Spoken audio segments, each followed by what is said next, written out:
Subscribe to the channel and comment down below saying I subscribe to enter this fun shout out giveaway. GTA Online, as you all know, is a grind, and God can it get awful sometimes. A lot of players quit playing the game because it's such a grind. It's bad. Today we're going to cover the worst things to grind and a little bit of why they suck. Sit back, relax, and enjoy the video. Let's start off with all the Rockstar verified missions that are listed online. Whether they're created by Rockstar or by somebody else, online missions suck. They're missions, but you're forced to do them with other people. Now, unlike Heist, if somebody dies and loses all the lives, you don't have to restart the entire thing, and one person can solo carry in most cases, but they give a minuscule amount of money for the amount of work you put in. I mean, there's one or two missions that are just like, you get in the car, you drive around the corner, you turn it in, that's it. Wow, cool, $5,000. Not worth your time. Playing anything else besides this will give you much more money, much quicker.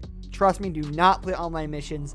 They are not worth it. They are not balanced. Rockstar has not once looked into them and raised or lowered the amount of money and RP you get from them. It's not worth it. You're better off just doing heist setup missions if you want to do online missions that aren't, whole heists. Take my advice. Trust me, please. Coming up next, we have death matches. Now, death matches aren't the worst in the world because they can be fun, but at the same time, if you're going to grind them for money, it's a terrible decision. Don't do it, because there's going to be somebody out there who's got a controller with aim assist on when you're using a keyboard and mouse. Or, alternatively, there will be an insane keyboard and mouse player while you're using a controller that'll just ruin your entire game.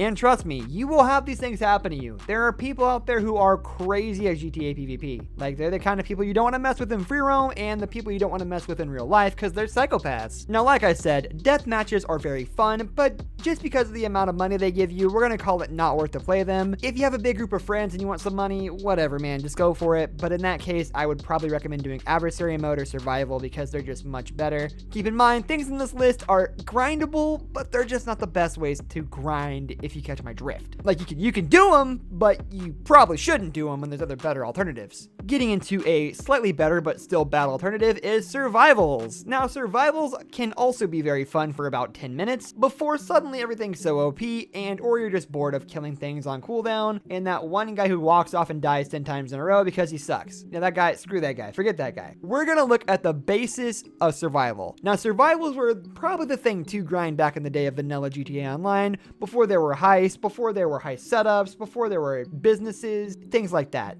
Survivals were pretty good money if you were able to survive and live. Now, a lot of the survivals were kind of easy, such as Del Perro Pier, where you literally just get shot a lot, walk around, pick up armor, go to the vending machine, pay $1, and then suddenly you're full health again. Wow, cool. Really made it hard on that one, Rockstar. Good job. I mean, it does get hard because they do get heavier armor, they do get helicopters, they do get vehicles. But the difficulty is just not there, so you get bored really quickly if you do that kind of thing.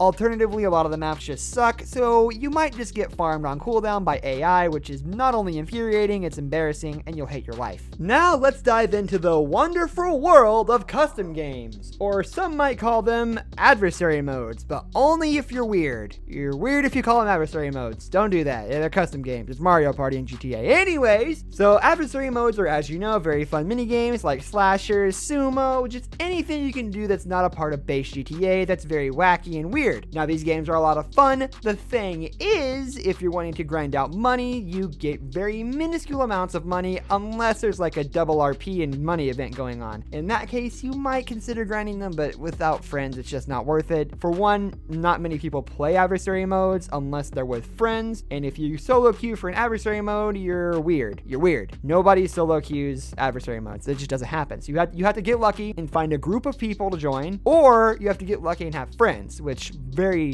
very, very unlikely on that end. Now, these are quick, these are fun, these are easy, but like I said, the amount of money you get is garbage. Now, let's bust into the wonderful world of bad businesses, and you notice that my tone sounds a little bit more sad because I am a moron and invested into bad businesses like document forgery out in Sandy Shores. So I have to drive 7 miles to get to my business, to drive 7 miles back to deliver the goods, to drive 7 miles to do it again and again, and I hate my life and I hate the mistakes I've made. It's horrible, man. The businesses that are bad are just nothing but downfalls. For example, You'll probably want to spend your time buying the resources instead of actually getting them by stealing them because it's faster. Yeah, resources cost about $70,000 and you can net about $120,000 if you're lucky from document forgery, meaning you profit 50 grand. Meanwhile, in the Breaking Bad business, you can profit like 800,000, not too much more. I'm wrong. Just invest in the good businesses, please. But on that note, I'm going to end the video right here. If you enjoyed, leave a like on this video. If you want to tell us down in the comments how you grind, let us know. And subscribe for more content like this in the future. We'll see you next time. Goodbye, gamers. That was cringe. I'm sorry.